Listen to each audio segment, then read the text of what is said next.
Bismillahirrahmanirrahim. Assalamualaikum warahmatullahi wabarakatuh. Alhamdulillah wassalatu wassalamu ala Rasulillah. Ashhadu an la ilaha illallah wa ashhadu anna Muhammadan abduhu wa rasuluh la nabiyya ba'dah. Amma ba'du. Dengan penuh rasa syukur, alhamdulillah, puja dan puji kita panjatkan kehadirat Allah Subhanahu wa taala. Pada siang hari yang berbahagia ini kita kembali dapat bersama hadir melaksanakan sholat zuhur secara berjamaah, dan sejenak kita luangkan waktu untuk sama-sama mendengarkan sebuah hadis dari Rasulullah sallallahu alaihi wasallam. Mudah-mudahan bisa menambah pengetahuan dan keimanan kita kepada Allah Subhanahu wa taala. Amin ya rabbal alamin.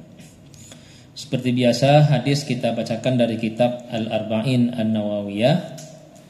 Pada bulan yang lalu kita sudah sampai pada hadis yang ke-22. Maka pada hari ini kita akan lanjutkan membaca dan mempelajari sedikit tentang hadis yang ke-23. Baik, bismillahirrahmanirrahim. Qala al-musannifu rahimahullahu ta'ala wa nafa'ana bihi wa bi'ulumihi fid dharain amin. Berkata al-musannif Imam Nawawi rahimahullah, al-hadisus salis wal ishrun, hadis yang ke-23. An Abi Malik, diriwayatkan dari Abu Malik Al-Haris bin Asim Al-Ash'ari, yaitu nama asli beliau adalah Al-Haris bin Asim Al-Ash'ari radhiyallahu ta'ala anhuma qala. Beliau berkata, qala Rasulullah sallallahu alaihi wasallam, Rasulullah sallallahu alaihi wasallam bersabda, at-tuhuru syatrul iman, kesucian itu atau kebersihan itu adalah separuh dari iman.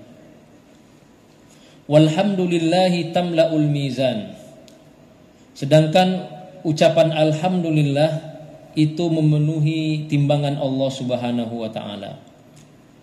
Wa subhanallahi walhamdulillah tamla'ani au tamla'u ma bainas sama'i wal ard, sedangkan ucapan subhanallah walhamdulillah keduanya memenuhi ruang antara langit dan bumi.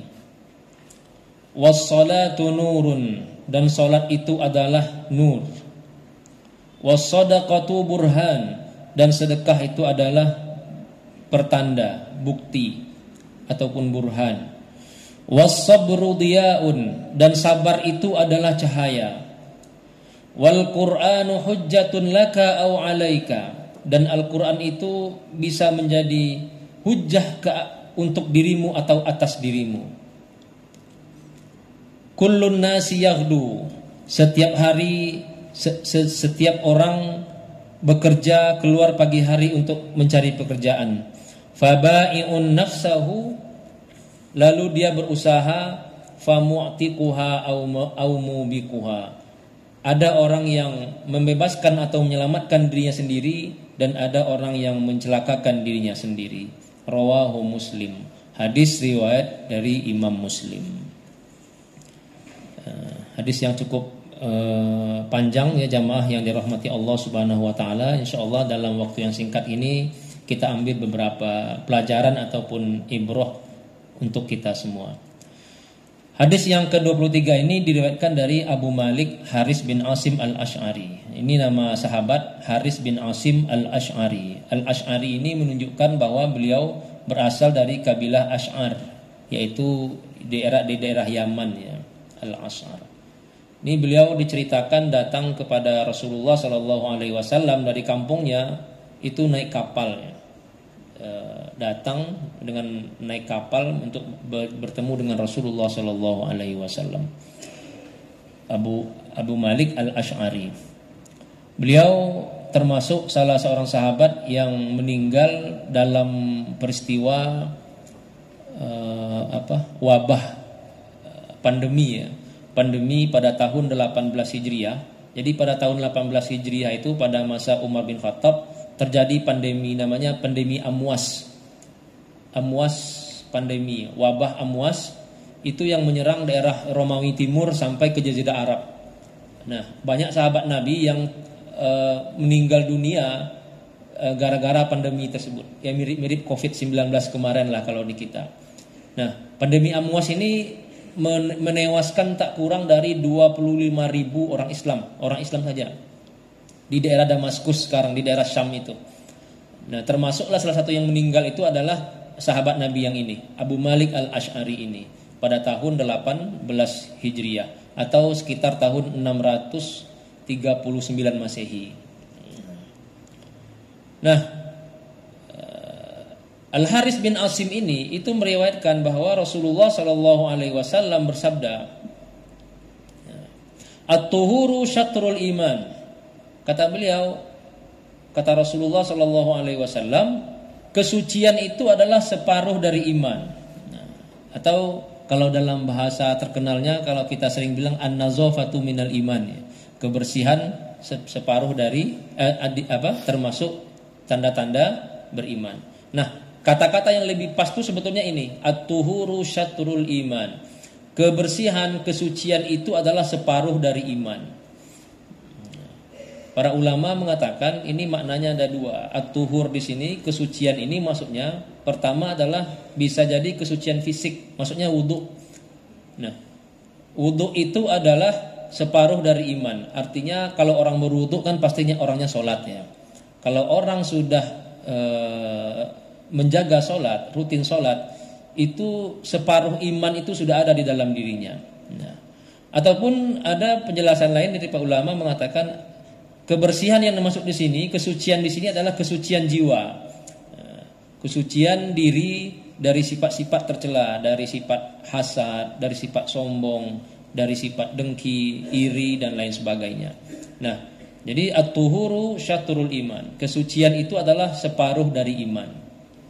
Orang yang suci zahir batinnya, insya Allah separuh iman itu sudah ada di dalam dirinya. Walhamdulillahi tamla'ul mizan. Ucapan alhamdulillah itu memenuhi timbangannya Allah Subhanahu wa taala. Wa subhanallah walhamdulillah tamla'ani au tamla'u ma bainas sama'i wal ard. Sedangkan ucapan subhanallah walhamdulillah itu memenuhi antara ruang dan antara langit dan bumi. Jamaah yang dirahmati Allah Subhanahu wa taala. Ini ucapan sederhana, alhamdulillah ya, ucapannya sangat ringan atau subhanallah, tapi kata Nabi di sini itu memenuhi timbangannya Allah atau memenuhi ruang antara langit dan bumi. Ini maknanya juga ada dua.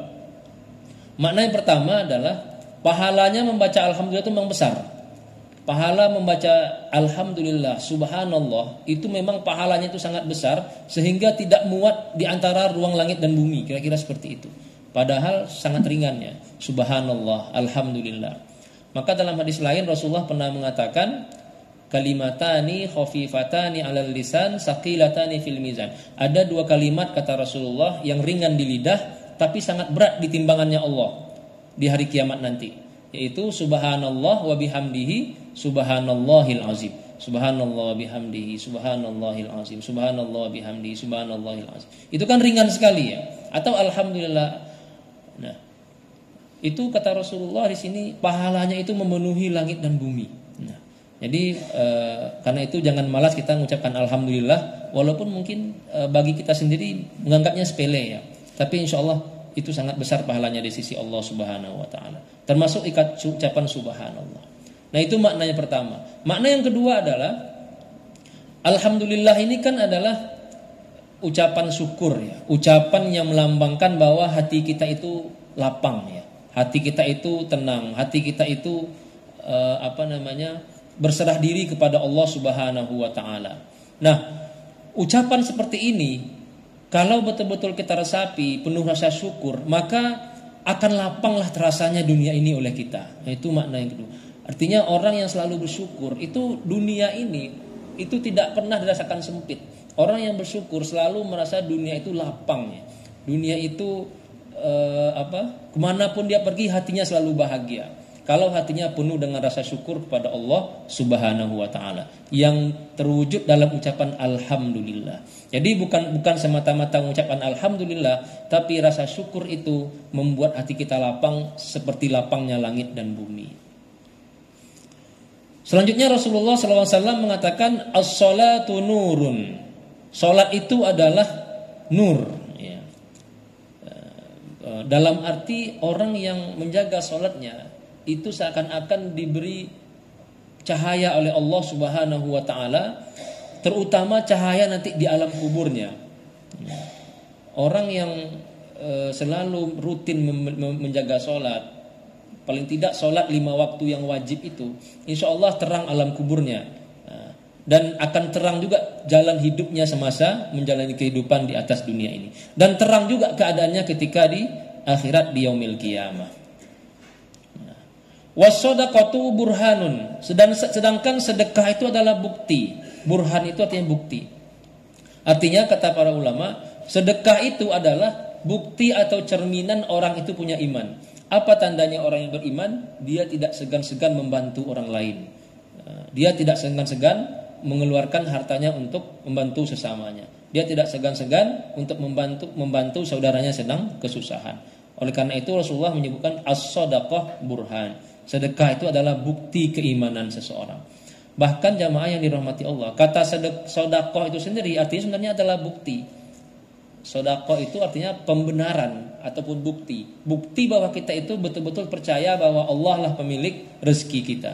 Sehingga ketika kita memberikan sesuatu kepada orang lain, kita percayakan sepenuhnya kepada Allah Subhanahu wa taala. Was-sabru diyaun, dan sabar itu adalah cahaya. Nah, di sini Rasulullah mengatakan diya. Kalau salat tadi nur, artinya sama-sama cahaya. Salat itu adalah cahaya dan sabar itu juga cahaya. Tapi di dalam sabar ini Rasulullah menggambarkan diya. Ada beda antara diya dengan nur, artinya sama-sama cahaya. Kalau nur itu cahaya yang semata-mata cahaya. Sedangkan diya itu cahaya yang disertai dengan rasa panas. Makanya kalau cahaya matahari itu disebut dengan diya usyamsi. Sedangkan cahaya bulan itu disebut dengan nurul qamar. Sebab cahaya matahari kita kalau berjemur di bawah matahari kita akan merasakan panas ya. Ada panasnya sedikit panasnya sedikit. Dia usyamsi. Sedangkan cahaya bulan kalau kita bercahaya di bawah bulan, itu kan kita tidak merasakan apa-apa. Kita tetap sejuk ya. Nah, puasa itu disebut dengan dia, cahaya tapi ada panas-panasnya. Karena memang puasa itu ada bebannya sedikit ya. Ada beban lapar, ada beban nahan rasa haus, ada beban menahan amarah, ada beban beda dengan sholat. Nah, sholat itu kan seakan-akan tanpa ada beban. Nah, cahaya yang lahir dari puasa itu disebut dengan dia. Nah, karena memang di dalam puasa itu ada sedikit ujian dari Allah Subhanahu wa taala. Tapi sholat dan puasa merupakan dua amalan yang akan menerangi alam kubur kita insyaallah di hari akhirat. Wal Qur'anu hujjatun laka wa 'alaika. Dan Al-Quran itu kata Rasulullah bisa menjadi hujjah yang akan membelamu dan juga hujjah yang akan menjatuhkanmu. Artinya Al-Quran itu jamaah yang dirahmati Allah Subhanahu wa taala, kelak di akhirat bisa memberi syafaat kepada kita. Kelak di akhirat Allah akan Al-Quran akan datang membela kita. Kalau kita menjadi orang yang ahli Quran, suka membaca Quran, suka duduk bertilawah Al-Quran. Ataupun sebaliknya, Al-Quran itu di akhirat juga bisa menjadi sesuatu yang menjatuhkan kita. Datang di akhirat, dia mengadu kepada Allah Subhanahu wa taala bahwa kita tidak pernah menyentuhnya, kita tidak pernah membacanya, kita tidak pernah mempelajarinya dan segala macamnya. Ya, Al-Quran kita berusaha bagaimana Al-Quran itu nanti tidak menjadi musuh kita di akhirat, tapi menjadi kawan yang akan membela kita di hadapan Allah Subhanahu wa taala. Dan terakhir Rasulullah mengatakan kullun nasi yahdu. Setiap orang itu kata Rasulullah, setiap pagi orang keluar rumah itu pergi berusaha. Fabai'un nafsahu. Setiap hari setiap manusia keluar dari rumahnya pergi untuk berusaha. Lalu kata Rasulullah, famu'tikuha au mubikuha. Lalu hasilnya ada dua jenis. Orang yang berusaha jenisnya ada dua. Ada orang yang berusaha untuk menyelamatkan dirinya sendiri setiap hari, dan ada orang yang setiap hari justru menjerumuskan dirinya dalam kebinasaan. Nah, kata Rasulullah di sini, tiap hari, setiap kita bangun tidur, kita pergi ke tempat pekerjaan kita pergi mencari nafkah, kita pergi untuk menjalani hari pada hari itu, kita berusaha, itu kita satu di antara dua. Bisa jadi kita pada hari itu termasuk orang yang menyelamatkan dirinya sendiri atau orang yang mencelakakan dirinya sendiri. Nah, tentu Rasulullah di sini artinya memperingatkan kita, hari ini kita termasuk golongan mana? Apakah hari ini kita termasuk orang yang telah menjerumuskan diri kita dalam dosa, dalam kebinasaan, ataukah hari ini kita termasuk orang yang telah menyelamatkan diri kita dan menggapai ridha Allah Subhanahu wa taala. Pilihannya ada di kita masing-masing, kata Rasulullah sallallahu alaihi wasallam. Mungkin ini yang dapat kita ambil dari hadis yang singkat ini. Mudah-mudahan ada faedahnya bagi kita semua.